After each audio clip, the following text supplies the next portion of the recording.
자, 이번 시간은 교재 340페이지 지금 23번의 급탕설비 잠깐 보실까요?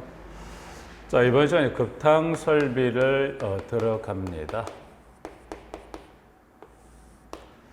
자, 일단 급탕설비는 지금 지문 양가로 1번에 온수 급탕 방식의 분류부터 들어갈 건데, 일단 지문 1번에 나와 있는 개별식하고 중앙식에 관한 부분 한번 잠깐 보시는데, 일단 개별식의 종류는 밑에 나와 있는 종류가 세 가지, 기역, 니은, 디귿에 따라서 기역은 순간 탕비기, 두 번째 니은은 저탕형 탕비기, 그리고 디귿에 기수 혼합식 탕비기다. 이제 그래서 나와 있는 부분인데, 일단 여기 있는 그 중에 개별식입니다. 개별식에서 개별식은 그 중에 세 가지 중에 두 가지는 꼭 확인할 필요가 있는데, 그 중에 나와 있는 두 번째 저탕형 탕비기입니다. 그래서 그 중에 저탕형 탕비기에서 저탕형 탕비기에서 지금 보시면 교재는 지금 현재 보면 양가로에 온수 생성 저장이라고만 나와 있는 이것만 가지고는 좀 부족하죠. 그래서 여백의 우측에 여백이 좀 있으니까 일단 여기 이제 저탕형 탕비기 여러분의 두 가지는 꼭 기억할 필요가 있는데, 이 저탕형 탕비기에 관련해서는 비등점하고 그리고 하나 더 이 장치명을 하나 기억할게요. 여기 이제 보시면 비등점하고 서머스탯에서 비등점하고 서머스탯 두 가지는 기억할 필요가 있는데, 일단 여기 이제 이 저탕형 탕비기 여러분 뭘 생각하시면 되냐면 이제 그 크기만 좀 크고 작고 할 뿐이지 그 원리는 똑같습니다. 여러분들 보시면 저탕형 탕비기는 여러분들이 그 편의점에 가시면 보온통이 있습니다. 보온통이 있죠. 그래서 편의점은 이렇게 보온통이 있는데 보온통이 있고요. 보온통이 있으면 이렇게 돼 있고 여기 이제 버튼을 누르게 돼 있는 거 있죠. 그래서 통상 이제 보시면 이제 보온통에서 컵라면 먹을 때 그 물을 여기서 이제 보면 이 버튼 누르게 되면 여기서 이제 온수가 나와서 이 물을 이제 받아서 이 컵라면을 드시는데, 그럼 여기서 나온 이 물의 온도, 이 온도는 통상 몇 도씨 정도 있어요. 조금 여러분이 주의 깊게 보시면 여기 이제 이 온수통에 보시면 온수 온도가 이제 정해져 보통 통상 이제 보시면 한 92도씨 정도, 92도씨 정도 이제 되게끔 이 온도를 여기 지정을 하게 되는데, 그러면 여기서 말하는 비등점이라는 이야기는 무슨 말이냐면 여기서는 온도는 최대 몇 도씨까지 100도씨까지 온수를 공급을 할 수 있죠. 그래서 이제 그 온수 온도 최대가 100도씨니까 100도씨 혹시 온수가 나오면 여기 이제 혹시 위험할 수 있다 보니까 통상적으로 보면 온도 설정은 92도씨 정도 설정을 하는데, 여기 나오는 온도는 최대 몇 도씨까지 100도씨 정도까지 물을 공급할 수 있다. 이제 그래서 비등점이란 지문에서 비등점에 가까운 온수를 공급할 수 있다. 그래서 먼저 비등점이란 지문 하나 확인할 필요가 있는 거고요. 하나. 그 다음에 두 번째 서머스탯이란 요 장치명도 꼭 하나 기억할 필요가 있는, 이 명칭은 시험에 내입니다. 그래서 시험에 요 관련 지문을 주고서 이 서머스탯이란 이 명칭을 찾는 것도 물어보기 때문에 여백에 좀 적어 놓으시면서 보시는데, 그러면 이 서머스탯을 보시면 여기 보면 앞으로 생각하면 이거를 자동 온도 조절 장치라고 보시면 돼요. 그건 무슨 말이냐면, 자 그럼 여기서 나온 이 온수 온도는 항상 92도로 만약 설정을 했다면 항상 이 내의 온도는 몇 도씨가 92도씨가, 근데 요 보온통에 내에 있는 이 물의 온도를 항상 몇 도씨 유지하더라. 이거를 92도로 유지할 수 있는 건 요 내에 뭐가 있다. 이와 같은 지금 보시면 말씀드렸던 서머스탯이란 여기 이 센서가 들어있기 때문에 그래요. 그럼 만약에 여기 담겨있는 이 보온통에 담겨있는 이 물이 92도씨를 유지한다는 건 예를 들어서 새벽 시간대 새벽 한 2시부터 해서 한 5시까지는 이거를 사용한 사람이 없으면 어떻게 돼? 이 안에 있는 92도씨 물의 온도는 어떻게 떨어질 수밖에 없죠. 그래서 만약 그러면 이 설정한 온도 92도씨 이하로 떨어지게 하면 어떻게 돼요? 이 서머스탯이라는 요 장치, 센서가 이 물의 온도를 감지해서 만약 이 온도 이하로 떨어지게 되면 전기 가열 장치를 가동을 해서 이 떨어진 온도를 다시 몇 도로 92도씨로 끌어올리죠. 그리고 이 온도가 몇 도, 92도에 되게 되면 어떻게 돼요? 서머스탯이 다시 신호를 줘서 전기 가열 장치를 스톱시키는, 즉 이 탕비기 내 이 물의 온도 일정하게 유지시키는 장치는 뭐가 있기 때문에 서머스테이시 있기 때문에 일단은 탕비기는 물에 온도 일정하게 유지할 수 있다. 그래서 여기 비등점, 지금 지문은 빠졌습니다만 비등점하고 특히 요 서머스텟, 요 명칭을 시험에 물어보기 때문에 서머스텟이란 요 용어 하나 적어서 동그라미 니은번에 하나 체크 받으시고요. 자, 그 다음에 기소혼합식 탕비기라고 이제 해서 나와 있는 부분인데, 탕비기란 표현보다는 통상 이제 지문에 물어볼 때 이거를 기수혼합식이란 지문을 주기 때문에, 자, 그러면 여기서 말하는 기수혼합식이라는 이야기는 무슨 말이냐면, 여기 이제 보면 보일러에서 이제 전기 보일러죠. 그래서 여기 이제 이 전기 보일러에서 전기를 만들어서 그 만든 전기를 요걸 어디로 보내면 이걸 이 만든 전기를 저탕형 탕비가 있다. 여기 이제 보면 저탕조가 있으면 이 보일러에서 만든 전기를 어디 쪽으로 이 전기를 이와 같이 배관을 통해서 여기 이제 냉수가 들어있는 찬물이 들어있는 저탕조로 보냅니다. 그러면 결국 여기 전기가 이 배관을 통해서 어디로 이동합니까? 이 찬물이 저탕조로 들어갑니다. 근데 문제는 일단 여기 이제 지문에 가보시면 그 1번에 열 효율은 100%라고 당연히 이 만들어진 전기를 배관을 통해 이동을 시키다 보니까 중간에 열이 새 나갈 데가 없으니까 당연히 열 효율은 100%지만 단점이 하나 있죠. 단점은 뭐가 단점이 될 수 있냐면 이 고온의 전기하고 뭐가 섞이는 거죠? 이 냉수. 그래서 이 고온의 전기가 이제 들어가서 뭐랑 섞이는 겁니다. 이와 같이 냉수하고 섞이는 과정에 뭐가 발생하더라? 소음이 발생할 수 있다 보니까 지문은 이제 두 번째 B번에 가보면 소음이 커서 뭘 설치합니까? 스팀 사일런스라고 해서 이제 보시면 여기 지금 이 배관 끝에 이와 같은 스팀 사일렌서라는 장치를 설치해서 말 그대로 무슨 역할을 합니까?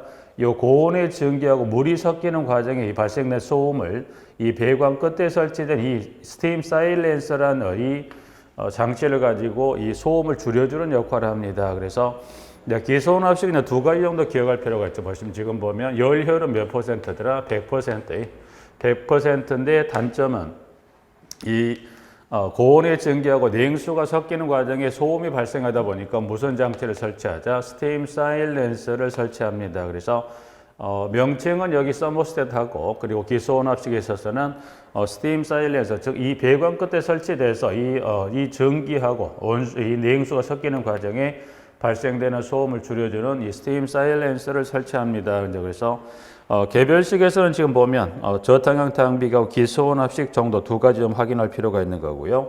자, 그 다음에 중앙식입니다. 중앙식이라고 이제 보시면 일단 이 개별식 중에서 두 가지를 확인했다고 한다면 이제 중앙식.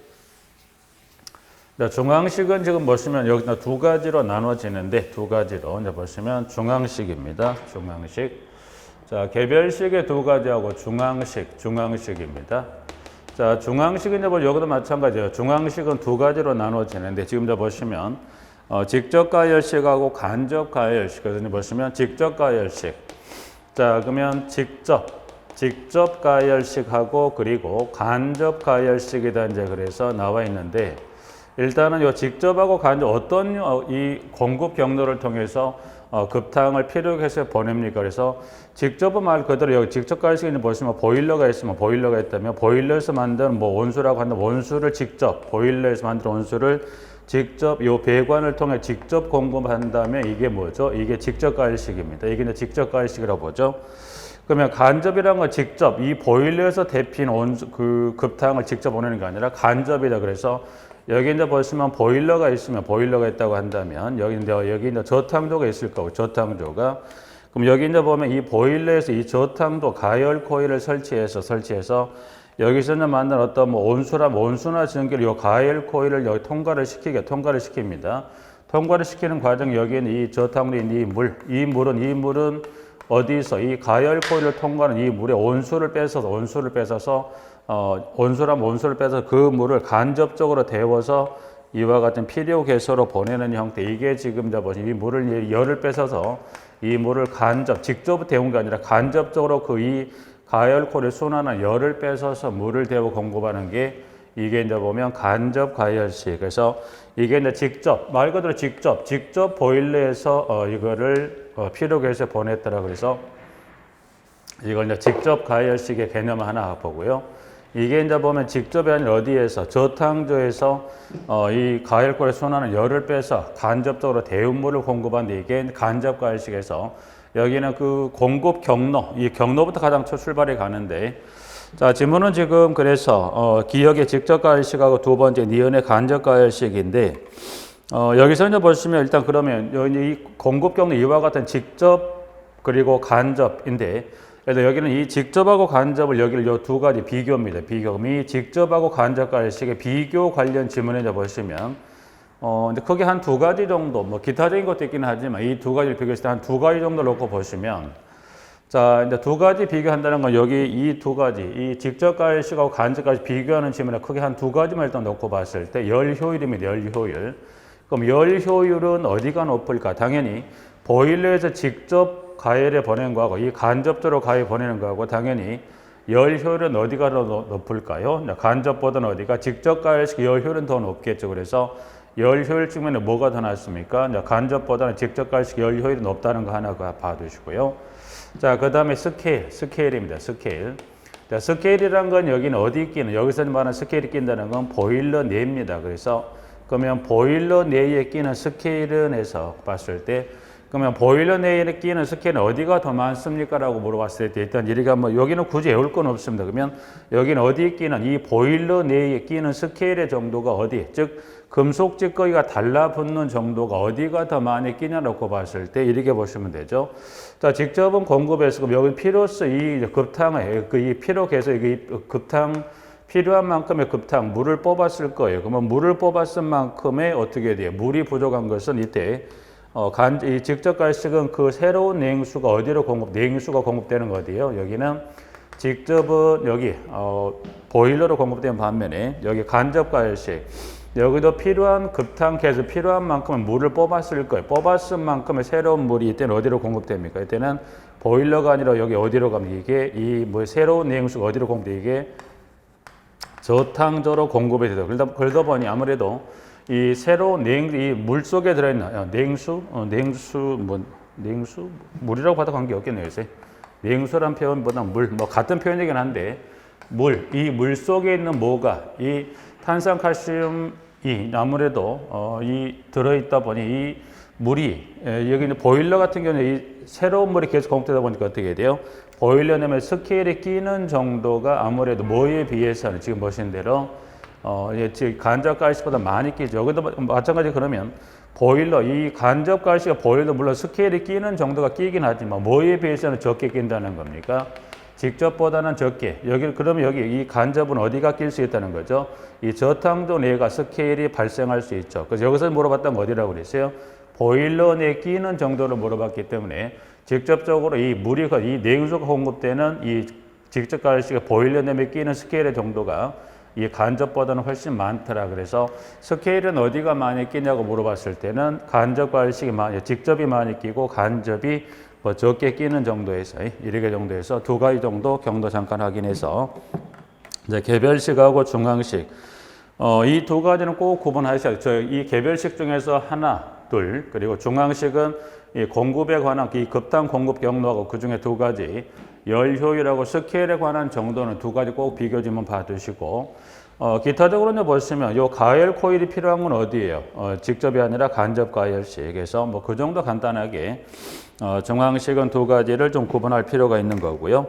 자, 이제 급탕 배관은 이제 보시면 양가로 2번에 동그라미 1번에 단관식하고 복관식입니다. 그래서 단관식은 말 그대로 어떤 관만, 여기는 관이 하나 있죠. 무슨 관만 있다?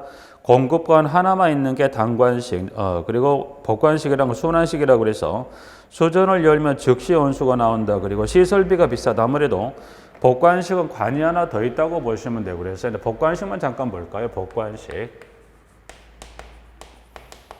자, 여기 이제 보일러가 있다. 보일러가 있습니다. 그러면 보일러에서 여기 이 공급관, 그래서 온수를 공급하는 공급관만 있다면 어떻게 돼요? 자, 여기 있다. 그러면 여기서 이제 보시면 보일러가 있으면 공급관 하나만 있으면 어떻게 돼요? 이 물을 뽑아 쓰는데 만약 공급관 하나만 이게 지금 단관식, 단관이라는 거 공급관 하나만 있더라 그러면 사용하고 이 차단하면 어떻게 돼? 이 배관 내 고여 있던 이 지금 보시면 이 온수가 시간이 지나면 이게 찬물로 바뀌어 버리죠. 그리고 후에 다시 보일러를 가동을 해서 물을 공급하게 되면 어떻게 돼요? 이 고여 있는 이 찬물이 빠져나온 다음에 온수가 나올 수 있겠죠. 그런데 급탕이 나올 건데 지금 복관식이랑 관이 하나 더 있다. 공급관도 있지만 무슨 관이 하나 더 있다는 겁니까? 보일러에 되돌아가는 무슨 관이 하나 더 있다. 여기 보면 순환관 또는 뭐 반탕관입니다. 그래서 관이 하나 더 있다 보니까 이때는 보일러에서 먼저 공급관을 통해서 피력해서 물을 보냈어요. 근데 물을 안 씁니다. 그러면 그 물은 다시 어디로 돌아오죠? 이 순환관 통해서 다시 어디로? 보일러로 돌아오죠. 그러면 계속해서 이 관이 복관이라는 관이 하나 더 있다. 공급관도 있지만 되돌려 순환관이 있기 때문에 복관식의 경우 어떻게 돼요? 뭐 여기서 말하는 시설비가 비싸다면 당연히 관이 하나, 뭐가 이 순환관이 하나 더 있으니까 돈이 더 들어가는 건 당연할 거고, 그래서 여기 계속 순환을 하다 보니까 어떻게 돼요?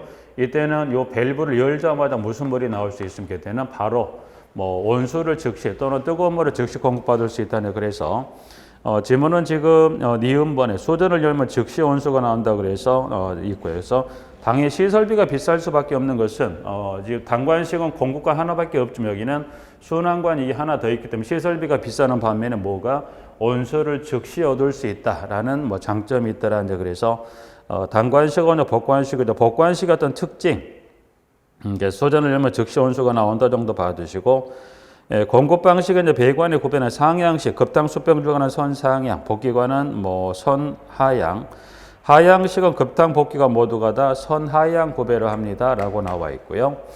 자, 우측에 리버스 리턴 또는 여관수 방식이다라고 나와 있습니다. 부분들은 여기서 이제 보면 여관수 방식, 여기도 하나 확인할 필요가 있죠. 그래서 이제 보시면 여관수 방식 한번 볼까요? 여관수 방식.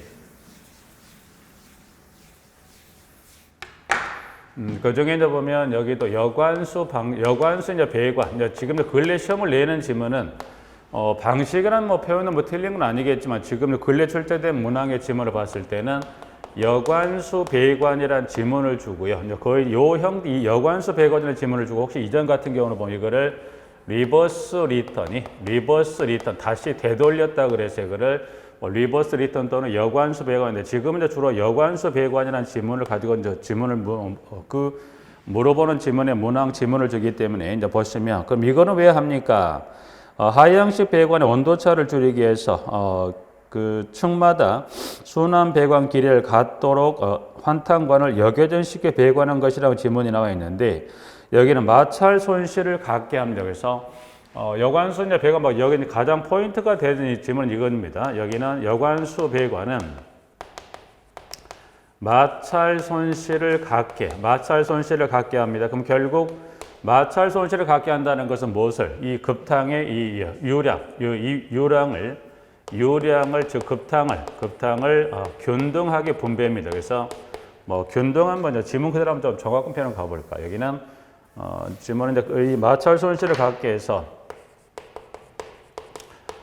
균등한 유량을 뭐 분배한다는 지문입니다. 그래서 현재 교재에 있는 지문은 뭐 틀린 건 아니겠지만 일단 시험에 여관수 배관을 주게 되면 가장 포인트가 되는 지문은 이 지문이에요. 균등한 유량을 분배한다. 그래서 결국 마찰 손실을 갖게 해서 균등한 유량을 분배합니다. 해서 여관수 배관인데, 이건 이렇게 한번 보시면 됩니다. 보일러가 있다고 한다면 이제 급탕 개소가 있다고 볼까요? 급탕 개소가 있습니다라고 봤을 때, 자 이제 그러면 보일러에서 그 각각의 급탕 개소로 이제 급탕을 보냈다고 봐요. 급탕을 보냈습니다.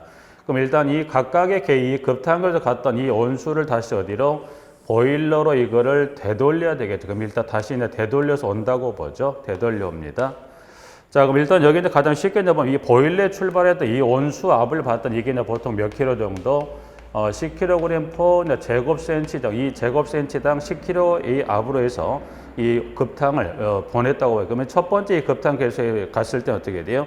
10kg 이 제곱센치, 이 10kg으로 갔던 이 온수 압이 일단 가정을 해서 첫 번째 급탕 개소 들어갈 때는 몇 킬로그램? 10kg/, 이 제곱센티미터 압으로 여기를 들어가서 순환을 끝나고 나오는 물을 예를 들어서 같은 일단 손실이 없다고 봤을 때 10이라는 압으로 해서 다시 되돌아옵니다. 그러면 일단 여기는 거리가 보일러와 가장 근접한 거치에 위치해 있다 보니까 10kg의 압으로 들어갔던 게 이제 이 그 첫 번째 급탄 계수를 지나서 손실 없이 이제 10이란 압으로 나왔을 때 어떻게 돼요? 위치도 가장 가까운 데다가 어떻게 돼요? 압이 세다 보니까 금방 순환될 수 있죠. 그런데 두 번째 급탕전에 갔을 때 어떻게 돼요? 이동하는 그 거리를 가산했을 때 한 뭐 7kg/제곱센치로 제곱센치로 들어갔던 압이 7kg로 나와서 다시 보일러로 순환에 돌아올 때는 어떻게 된가요? 이 압도 낮고 거리가 멀다 보니까 당연히 이 압이 떨어지다 보니까 돌아오는 속도가 늦을 수 있죠. 자, 문제는 세 번째예요. 세 번째 같은 경우 예를 들어서 한 4kg/제곱센티미터 압으로 공급을 했고 그 압이 그대로 나왔을 때 이제 문제는 뭐가 되냐? 두 번째도 문제지만 네 번째죠.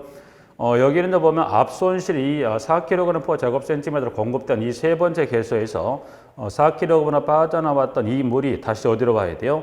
보일러로 순환에 들어와야 되다 보니까 어떤 문제가 발생할 수 있어요?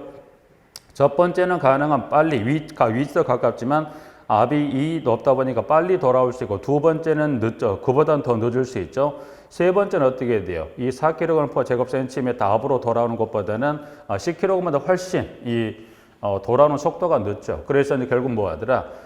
그러면 이 순환되는 속도가 다르다 보니까 어떻게 돼요? 각 급탄 계수마다 유량을 균등하게 분배할 수가 없더라. 그래서 이렇게 하지 말고 뭐 하자? 이 돌아오는 이 순환관 또는 반탕관을 거꾸로 회전하자. 어떻게? 그래서 이렇게 이제 순환하게 되면 어떻게 돼요? 각각의 이 계수에서 나오는 급탕이 보일러에 다시 돌아오는 그 속도가 다르다 보니까 이거를 어떻게 하자? 이거를 이렇게 하지 말고 여관수 배관이라는 걸 지금 보시면 이런 형태로 이걸 순환시키지 말고 10kg의 압으로 나왔던 이 급탕을 반대로 돌리자는 것이 그래서 여관수는 이거를 리버스에 다시 되돌리자 그래서 10kg의 압으로 나왔던 이 물을 이 높은 압의 물을 뒤에서 7kg, 4kg을 밀어서 어떻게 다시 같이 해서 그러니까는 이 첫 번째 급탕에 나온 물만을 돌린 게 아니라 이 첫 번째 이 높은 압의 물이 두 번째, 세 번째 압에 나와 있는 이 물을 다시 뒤에서 밀어서 어디로 다시 되돌리는 거죠. 이와 같이 보일러로 다시 되돌리면 어떻게 돼요?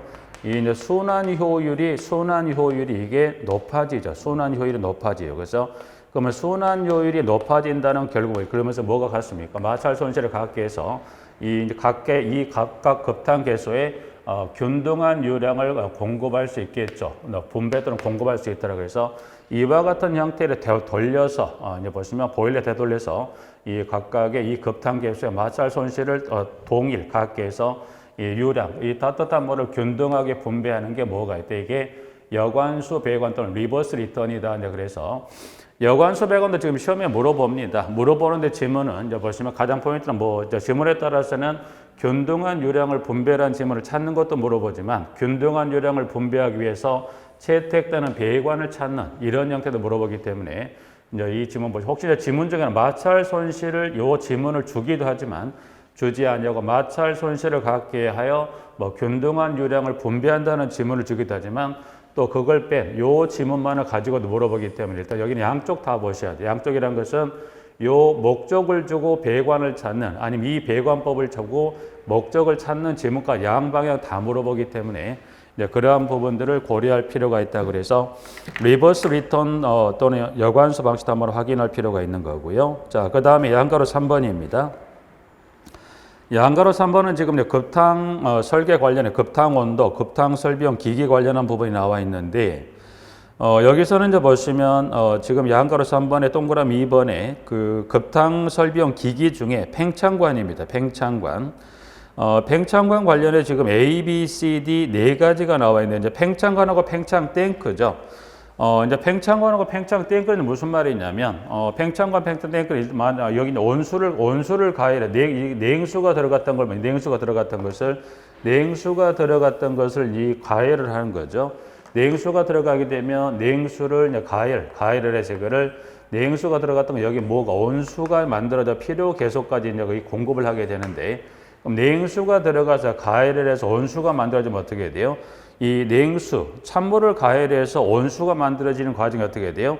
최적 팽창, 일단 최적은 분명히 팽창할 수 있는 거니까 그 최적 팽창 이상압이 발생하죠. 그러면 그 발생된 최적 팽창 이상압을 어딘가는 흡수를 못 해주면 어떻게 돼요? 분명 그걸 흡수를 못 한다면 이 보일러 아니면 이 보일러 어떤 뭐 폭발을 유발할 수 있다 보니까 냉수가 온수로 바뀌는 과정에 발생한 뭐를 이상압과 최적 팽창을 어디서 받아줍니까? 근데 그 과연 장치가 이제 팽창관을 통해서 팽창 탱크로 가게 되는데 여기서는 지금 리을번의 그 팽창관 중에 이제 보시면 관련해서 C번입니다. 여기 이제 보면 급탄 관련 이 팽창관을 주었을 때 문제를 만드는 딱 포인트는 그 세 번째 C번입니다. 팽창관 도중에는 밸브류를 달아서는 된다는데 안 되죠. 만약에 팽창관 도중에 밸브를 달면 어떻게 돼요? 일단 팽창관은 무슨 역할이에요? 이 냉수가 온수를 만들어서 발생한 이상압의 최적 팽창을 그대로 어디로 팽창 탱크로 보내주는 역할을 하는데 혹시나 팽창관 도중에 밸브를 설치했다. 그럼 만약에 밸브류 작동에 어떤 문제가 있거나 시설에 문제가 있으면 어떻게 돼요? 이 팽창관 도중에 이동하는 이상압 최적 팽창을 이 팽창관에다 막아버리면 위험할 수 있다 보니까 팽창관 중에는 절대로 밸브류 같은 걸 달아서 어떤 저항이 발생하게 해서는 안 됩니다라고 이제 해서 문항 C번 하나 체크해서 확인합니다. 부분들은. 자, 그리고 양가로 4번 급탕배관 시공상의 이제 주의사항과 관련해서 하나 확인할 필요가 있는 부분들인데 일단 급탕배관상의 이제 시공상 중에 신축이음의 종류입니다. 신축이음의 종류. 신축이음의 종류 정도 보죠. 신축이음. 자, 여기 이제 그 다음에 이제 보면 신축이음. 신축이음을 물었을 때 지금까지 물었던 것은 여기 범위 내에서 신축이음의 종류입니다. 종류 여러분들이. 신축이음의 종류는 몇 가지가 있나 그 종류만을 가지고 시험을 좀 물었던 부분인데 그러면 밑에 이제 가보니까 그 양가로 4번에 동그라미 1번에 배관의 신축이음의 종류하게 되면 밑에 이제 기역, 니은, 디귿, 니을, 미음의 총에서 몇 가지가 신축이음의 총 몇 가지가 있습니까? 5가지 신축이음의 종류가 있습니다. 그래서 스위블 조인트에서부터 슬리브형, 벨로우즈형, 신축 곡관형, 볼 조인트다 그래서 이 5가지 신축이음 일단 그 배관 여기서 신축 배관하고 배관 이음을 이 신축이음을 해줘서 또 이상압을 여기서 일정 부분 흡수해주는 역할을 하는 게 신축이음인데 여기는 단순히 그 5가지 신축이음에 관한 종류 중에 뭐 다른 기타 다른 어떤 명칭 또는 그 다른 어떤 설비명을 집어넣고서 요 신축이음의 종류가 아닌 거를 골라내는 형태로 물어봤던 부분인데 여기서 이제 하나 좀 주의하실 게 지금 현재 교재상의 문항에 지금 리을번이죠. 신축곡관형, 신축곡관형이다. 여기서 보시면 신축곡관형, 신축곡관 이렇게 보죠. 그럼 일단 이 종류죠. 5가지 종류 중에 신축곡관이 있습니다. 신축곡관. 형이라는 뭐 지문을 달고 달 큰 의미라고 했는데 주로 명칭을 줄 때는 시험에 문항을 줄 때는 신축곡관이라는 지문을 줍니다. 그럼 신축곡관은 5가지 이 신축임의 종류 중에 들어갑니까? 들어가죠. 왜냐하면 여기 있으니까. 그러면 신축곡관은 이 5가지 종류 현재 교재를 놓고 기준을 봤을 때 이제 기역부터 해서 미음까지 그 신축임의 종류 중에 이제 보면 신축임의 종류 중에 만약에 루프형 그러면 신축이음의 종류 중에 루프형은 이 5가지 종류 들어갑니까? 이제 대부분 보면, 지금 교재는 없죠. 기역에서 지금 미음까지 이제 보니까 신축이음의 종류는 보니까, 기역부터 미음까지 나와 있고, 루프형은 없네요. 그러면 루프형은 신축이음의 종류 5가지 해당이 안 된다는 건데, 아닙니다. 주의하실 게 있어요. 같은 쉽게 이제 보면 명칭이 여러분이 명칭이, 하나 예를 들어서, 밸브 중에 여러분이 보시면 일단 그 밸브 특징은 잠깐 지금 그걸 언급하고 하는 게 아니니까 여러분이 슬루스 밸브 있죠. 그러면 슬루스 밸브라는 요 명칭 이와 같은 특징을 갖고 있는 게 이제 슬루스 밸브라고 한다면 자, 슬루스 밸브의 여러분이 다른 이름은 뭐가 있는데 밸브 중에 여러분이 슬루스 밸브의 다른 명칭 정도는 하나 기억할 필요가 있는데 슬루스 밸브의 다른 명칭을 뭐라고도 표현하면 이거를 게이트 밸브라고도 표현하죠. 그래서 여러분들이 슬루스 밸브를 달리 이거를 게이트 밸브라고 표현하는 이 명칭을 확인할 필요가 있죠. 왜냐하면 시험을 줄 때는 슬루스 밸브라고도 이 특징을 주고 물어보기도 하지만 슬루스라는 지문 대신해서 게이트라는 지문을 주고 시험을 물어보기 때문에 일단 여러분이 밸브에 관한 중에서는 슬루스하고 게이트는 명칭이 같다 틀리다 같다고 기억하셔야 되듯이 이러하듯이 뭣도 신축음의 종도 보시면 여러분들이 신축 곡관만 보시고 루프형 루프니까 아니다가 아니라 여기도 지금 요 개념하고 똑같습니다. 신축 곡관하고 루프형은 같은 표현입니다. 근데 의외로 이 신축 곡관은 이 종류에 들어간다고 생각하시는 분들이 있는데 의외로 루프형은 아닌 걸로 생각하시는데 신축 곡관의 다른 명칭이 뭐가 있다? 루프형이 있다는 것까지 이렇게 해서 일단은 그 중에 이제 보면 신축 곡관은 그래서 뭐 여러 가지 뭐 특징이 나와 있긴 합니다만 특징 갖고 물어본 게 아니고 신축 곡관은 다른 명칭이 뭐가 있다? 루프형이다라고 이제 하나 나와 있고요.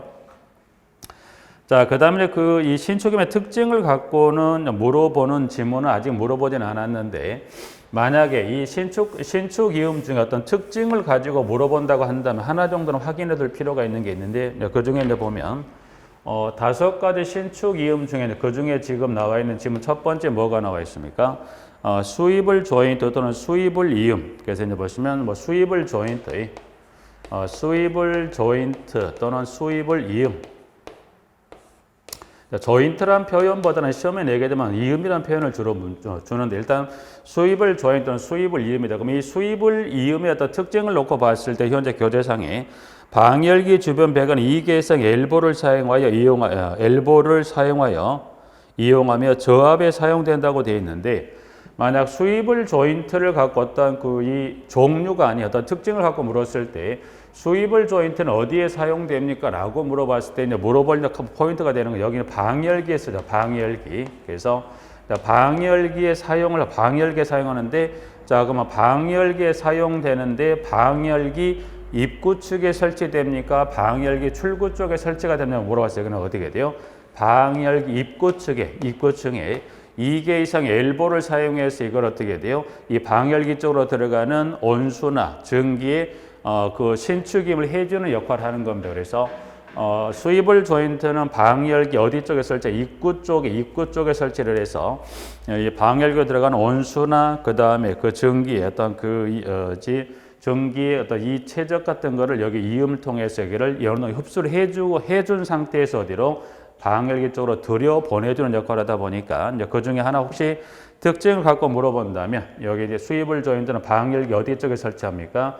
입구 쪽에 설치되는 이 신축임의 종류 정도다. 그래서 수입을 조인트 정도 정리하시고 한 장을 넘겨서 지문에 보시면 신축임의 설치 간격입니다. 그러면 신축임의 설치 간격은 주어지는 관에 따라 그 거리가 좀 다르는데 지금 수평관이라고 해서 동관하고 강관입니다. 동관하고 강관인데 자, 지금 동관은 20m마다 강관은 30m. 아무래도 강관보다는 동관이 신축임의 정도가 크다 보니까 거리는 당연히 강관보다는 동관이 짧습니다. 네, 그래서 신축임의 설치 간격인데 주어지는 관 혹시 동관이면 20m마다, 강관이면 30m마다 이 한 개 신축이음을 설치합니다라고 해서 신축이음은 가장 포인트는 이 종류인데 신축곡관이란 다른 명칭 루프형이라 있다는 거하고 혹시 그 신축이음 중에 어떤 특징을 갖고 물었을 때 수입을 조인트 주의하셔야 돼요. 그럼 방열기 입구 측에 설치되는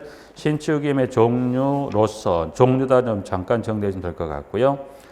자, 여기까지 급탕 설비. 급탕도 지금 보시면 근래 출제를 좀 자주 합니다. 예전에 출제를 안 나오고 거의 지금 23회에서 한 19회 때부터 19부터 지금 23회까지 급탕 설비도 이론에 관한 것도 물어보지만 교재는 뭐 크게 언급되지 않았지만 급탕 설비는 지금 크게 두 가지. 지금 언급드렸던 지금 보시면 가장 지워졌습니다만 개별식 급탕법의 저탕형 탕비기부터 해서 여기 신축이음까지 해서 이론에 관한 것도 급탕 설비 거의 18회부터 출제를 해서 지금 근래 출제 빈도가 높아가고요. 이론에 관한 것도 물어봅니다만 여기 계산 문제. 그래서 계산 문제도 근래 급탕 쪽에 출제 빈도가 높아져요. 나중에 여기는 뭐 따로 언급되니까 나중에 차후에 문제집에 나와 있으면 이제 계산 문제도 한번 설명을 드리도록 하고 일단 급탕은 근래 좀 출제 빈도가 높아지는 파트로서 이론하고 이 계산 문제 같은 건데 아직 여기 따로 언급이 돼 있지 않은 여기는 차후에 문제집 혹시 출간이 되면 그때 한번 계산 문제를 한번 정리해 보도록 하시면서 급탕은 좀 마무리하겠습니다. 급탕을 좀 마무리하고요. 자, 24페이지 환기 설비입니다. 환기입니다. 환기 설비는 여기는 이제 보시면 여기는 일단 이번 시간은 격탄까지만 할까요? 환기도 이제 시작을 하게 되면 전체적으로 이 환기 설비에 관한 법령 규정에 따른 내용을 이제 전체 자연 또는 기계 환기 설비 전체를 정리하다 보니까 중간에 시작한 것부터 일단 여기까지 해서 급탕을 전체적으로 마무리하고 다음 시간에 환기 설비를 좀 살펴보시도록 하죠. 일단 이번 시간 여기까지 하고 좀 쉬었다가 환기 설비부터 살펴보시도록 하겠습니다.